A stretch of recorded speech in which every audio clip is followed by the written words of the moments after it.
says, "Most assuredly, I say to you, when you were younger, you girded yourself and walked wherever you wished. But when you are old, you will stretch out your hands, and another will gird you and carry you where you do not wish." This he spoke, signifying by what death he would glorify God. And when he had spoken this, he said to him, "Follow me."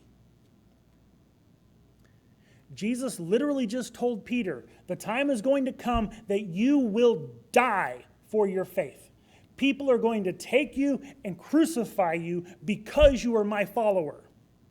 Now come follow me.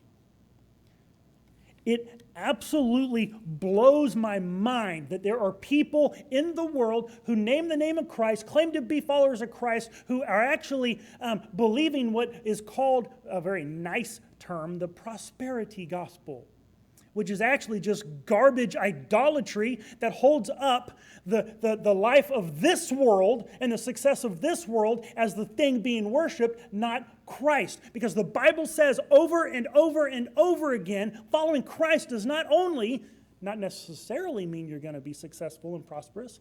It might actually end very, very badly for you. And yet there are people who believe, but just come to Jesus and life's going to be wonderful. That's the promise of the Bible, is that if you would just come to Jesus, you'll be successful and you'll be healthy and all your problems will go away.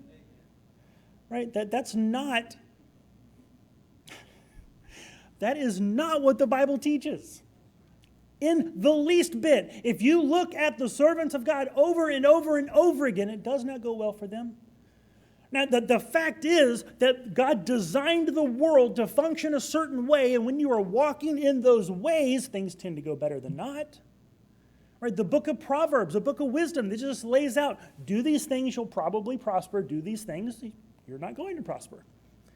Now, it's not hard, fast rules that always works all the time. It's wisdom, that these principles that when you apply them, when you walk in the ways of God, things will tend to go probably better than not. However, we live in a broken and fallen world that hates God and hates the things of God. And when you stand up and say, I'm with him, the world tends to be against you.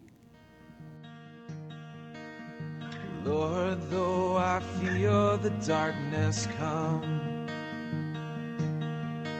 I will not fear. You've ransomed me with blood.